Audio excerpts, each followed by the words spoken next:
Welcome to the We Are VIP podcast.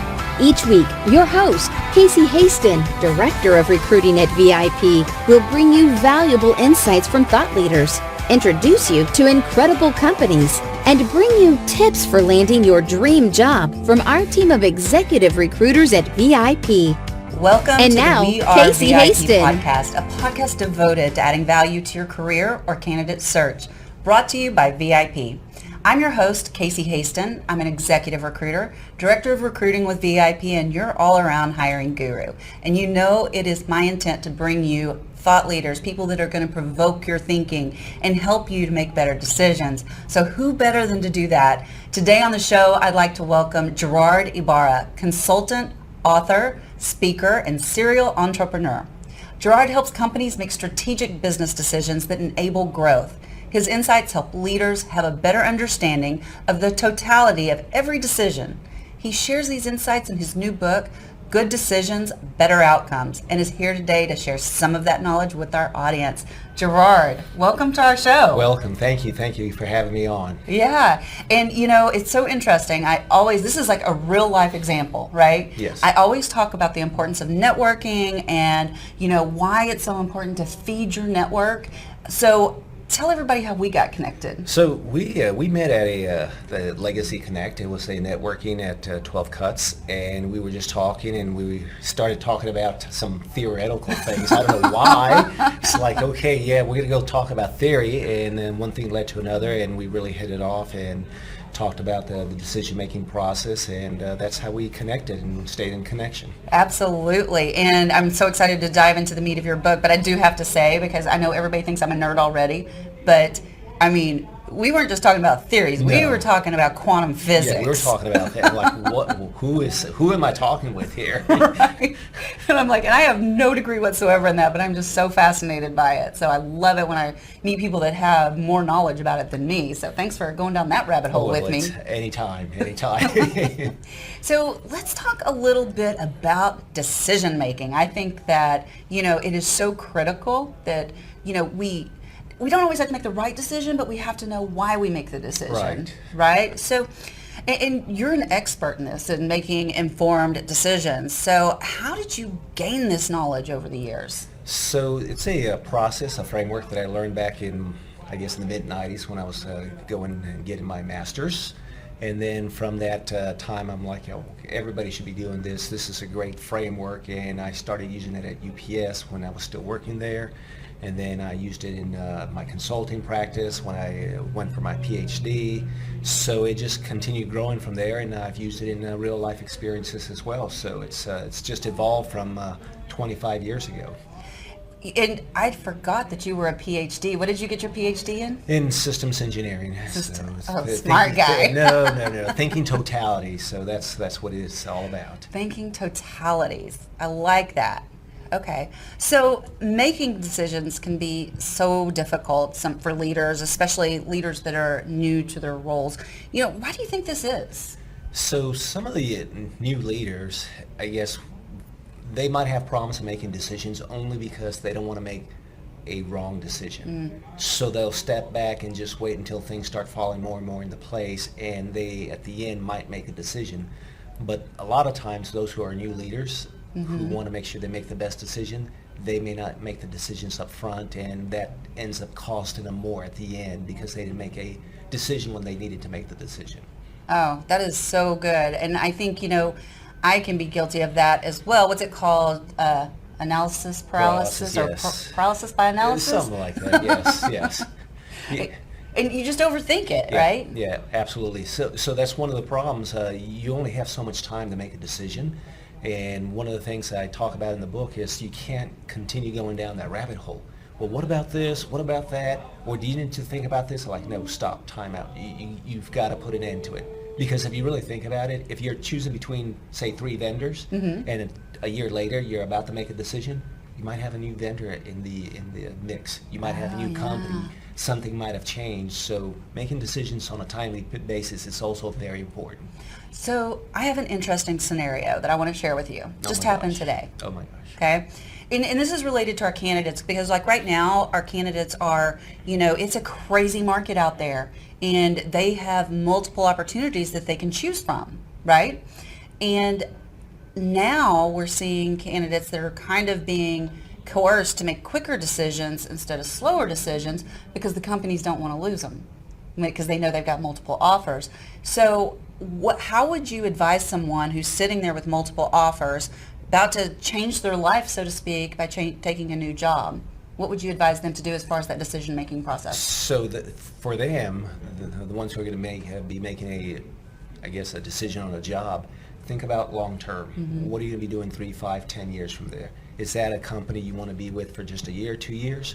Or do you foresee yourself growing with that organization? So you got to think about the down the road, 3, 5, 10 years, not just what's going to happen tomorrow or next year, nothing like that. You got to think long term.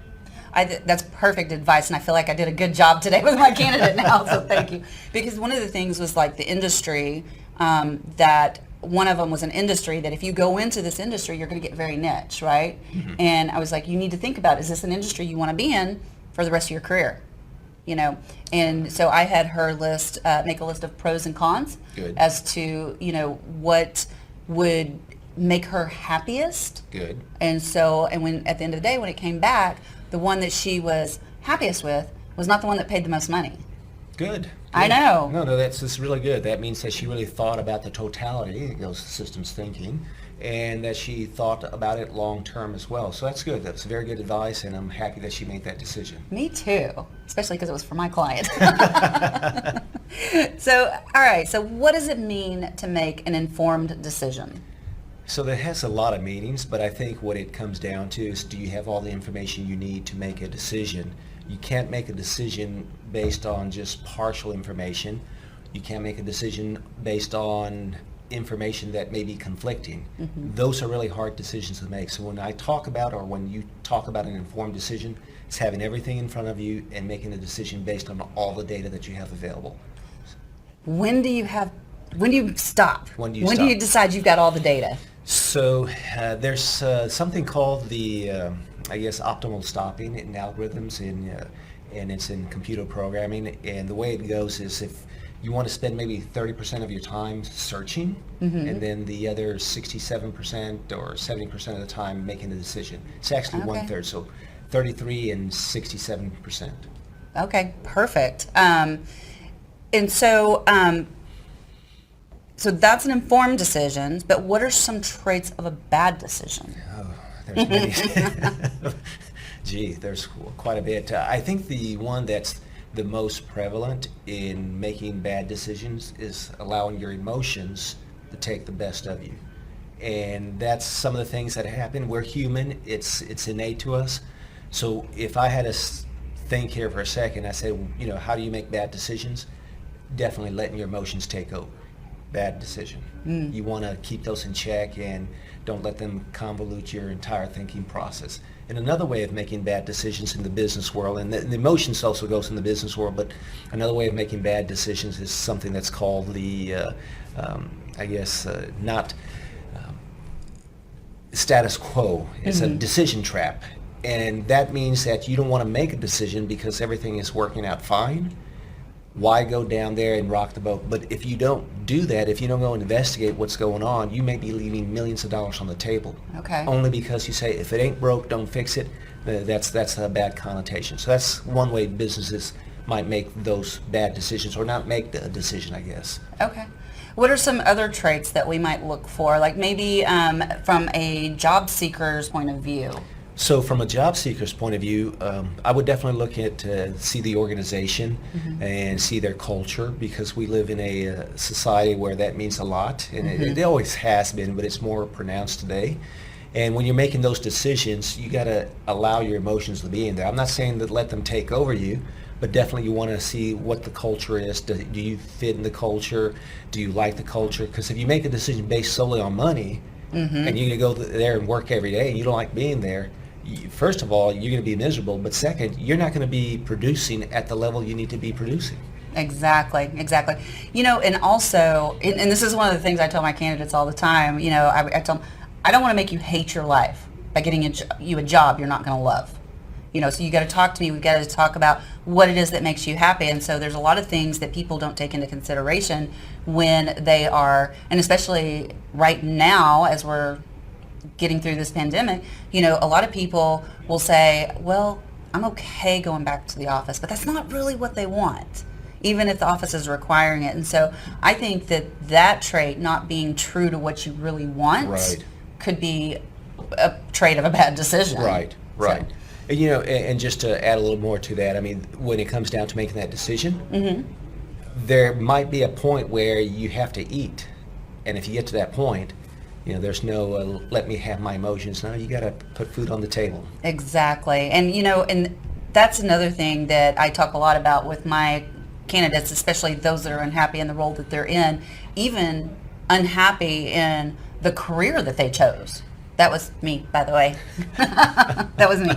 And I really want them to step back and not leave that job. Right. But if possible, maybe start a side hustle. Yeah. And then work it so that your side hustle becomes your full hustle, right? Absolutely. No, that's a good point, because I do mention that in the book, and I do talk about if you need to make a decision and you don't like where you're at, do that side hustle. I don't call it side hustle. I say, being an author or teaching at night, whatever the case may be. Yeah. But yeah, you go down that route. Absolutely.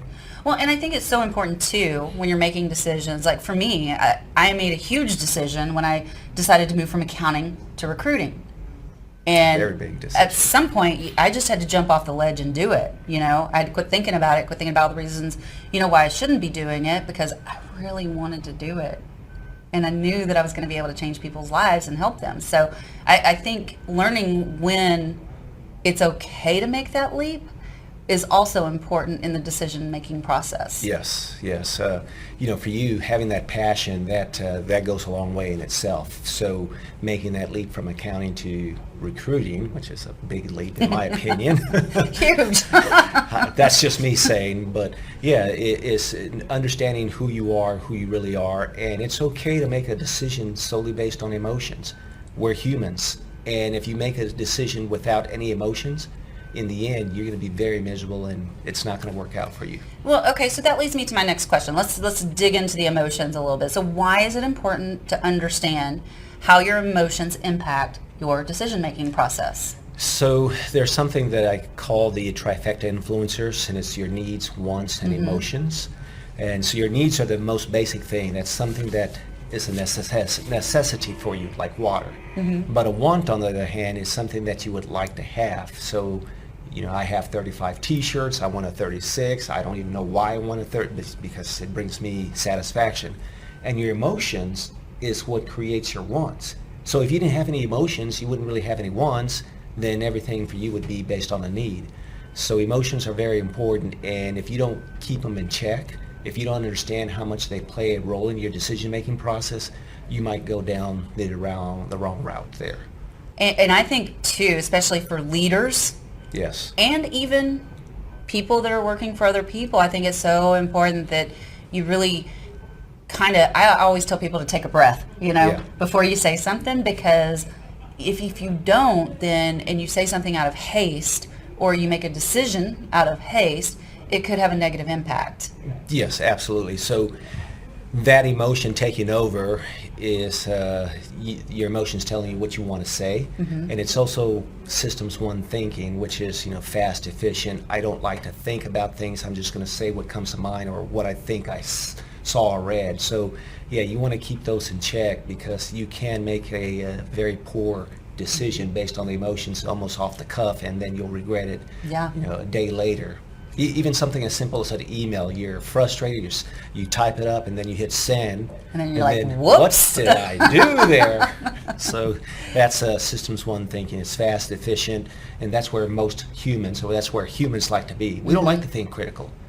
We don't like to concentrate. That's just too much for us. That is absolutely too much for me. I've got all the assessments to prove it. Makes two of us, and I wrote a book on it.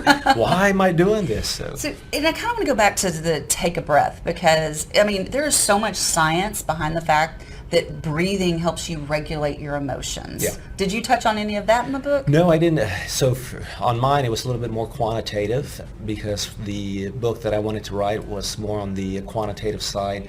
Here's a number at the end as far as what decisions you should make. So if you had to choose between job A, B, and C, with my process, you'll have score for A, score for B, and score for C. You would choose the highest one. Okay. And emotions would be part of that decision-making process. Oh, I'm really sad I haven't read this book yet now, because it sounds like I need it. So for those of our listeners that collaborate with others, how can you get your colleagues and peers on board with the decisions you make? Oh, so, a lot of that is finesse, but it's also getting down to the point where they, your colleagues, understand systems thinking. And if you understand systems thinking, what it comes down to is you're making a decision for the totality of the organization, not for the finance department, not for the operations department. And once those individuals start understanding how you think and how this process works, it's going to be easier for them to fall in. Oh, I understand why. Systems thinking. Okay, and I know we kind of talked about systems thinking earlier, but kind of run me through that just one more time. Systems thinking.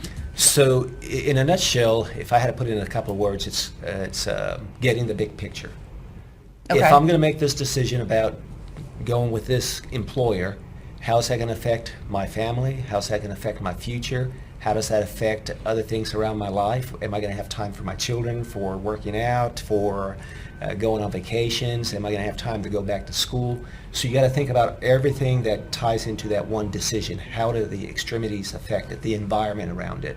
So that's systems thinking, and it's there's a whole degree on it. I got my PhD on it. I mean, there's a whole lot more to it, but in a nutshell, it's thinking about the big picture. How does your decision affect other parts of your life, other parts surrounding that product or that decision? Okay, this is going to be a real corny example, but I want to tell you what I got out of that. Oh my gosh. So here's what I'm thinking. And I have this argument with my boyfriend all the time about straws. Okay. So his decision is to not use straws because he's doing his little part to save the environment. I personally love to drink out of straws. So I feel like that decision that he's making is part of a systems thinking, because he's thinking about the bigger picture, like our economy, or not our economy, but our environment. Yeah, so what I would say to that is, the way you might think about it is that I don't like drinking out of a glass because it might have been washed. A straw is a little bit more sanitary, so I know it's clean. A straw keeps me from dripping down on my mouth. So Right. that's ruling, so if the water falls on the table, now you have to get something to clean it. So, yeah, and then you could also say, I'm going to reuse this straw. I'm going to wash this straw and put it aside. I'm going to reuse it. Or get one of those things when we're growing up, so the silly straws. Remember those? Oh, yes, the plastic The ones. plastic ones. You have fun. That's a good idea. Okay, so let's say I've made a really good decision. I know it's the right decision. So how do I assess this to make sure that I can inform future decision-making processes? Well, that's a hard question, because so the framework that I talk about is to help you be more efficient in your decision-making process, so you don't waste tons of time. According to McKinsey, they did a survey of 2,000 managers worldwide in 2019, and they learned that a typical Fortune 500 company loses $250 million a year in just making decisions. Not whether it was a good or bad decision, just in the decision-making process. So my framework tries to streamline that and make it a little more efficient, and it also helps you select what might be the best one. You don't know if it's the best one, but your likelihood of getting the best one is a lot higher than just flipping a coin or going through there. So it's very hard to do that, but with the framework, you're more than likely going to select a better solution than not selecting one where you just flip a coin and stuff. Gotcha. So, and that kind of really leads to my next question. I think one myth that leaders sometimes believe is that a strategic decision-making process needs to be lengthy.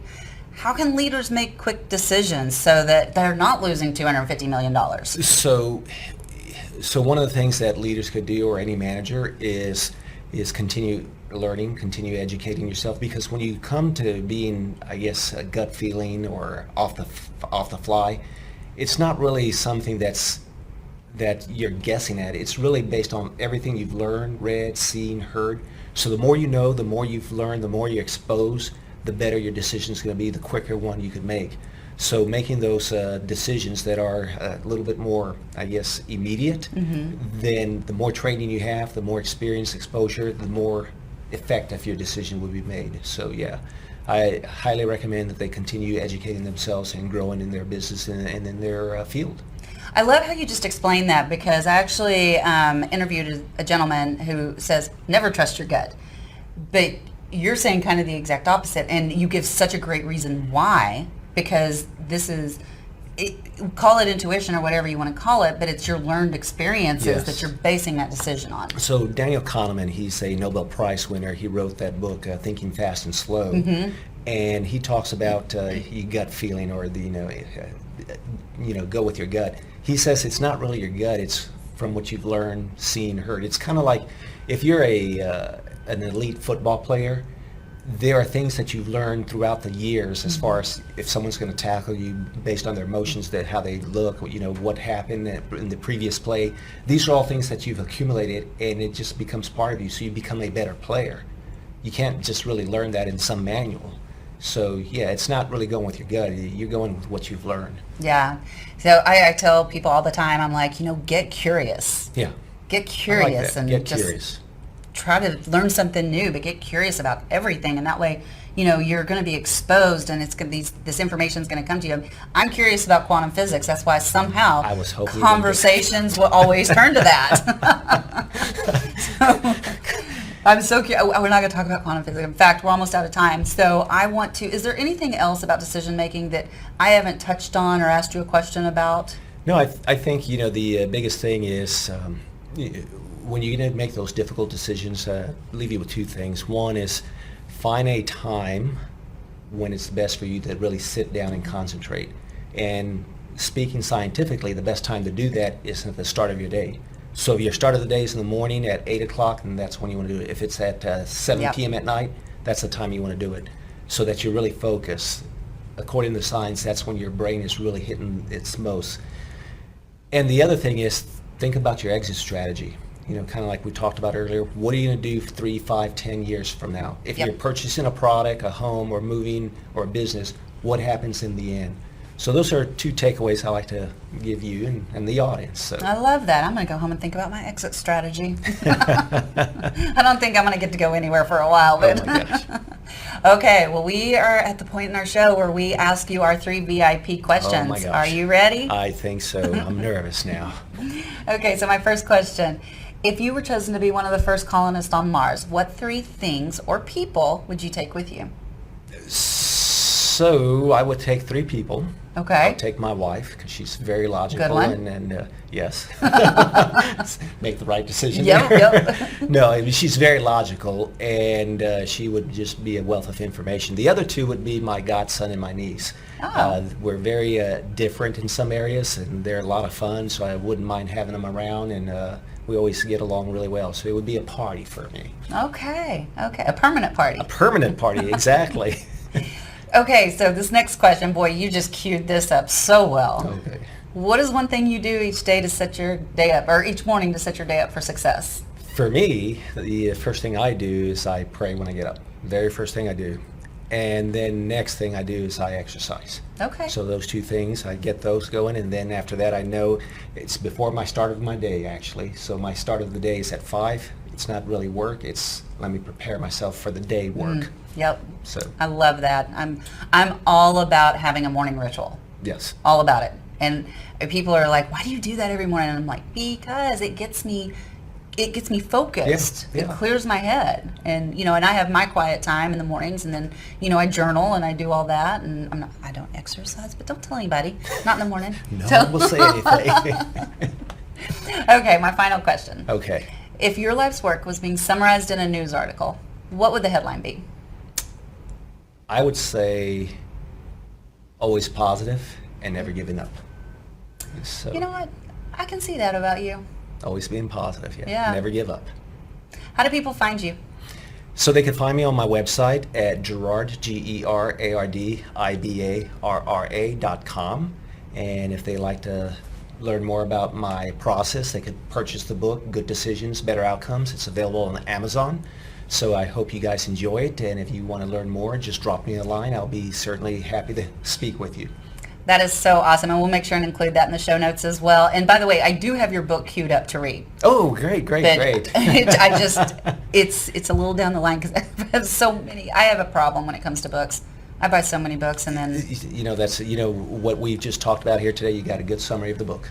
Awesome. There you go. Awesome. Well, I just have one last thing to say to you. Oh my gosh, what is it now? Is it a hard question? No. Okay. You are a VIP. Thank you so much. Thank you. Thank you for having me on your show. And that's a wrap for today. Join us next week here on the We Are VIP podcast. We'd love to know how we can help you be a VIP. To find out more, log on to wearevip.com.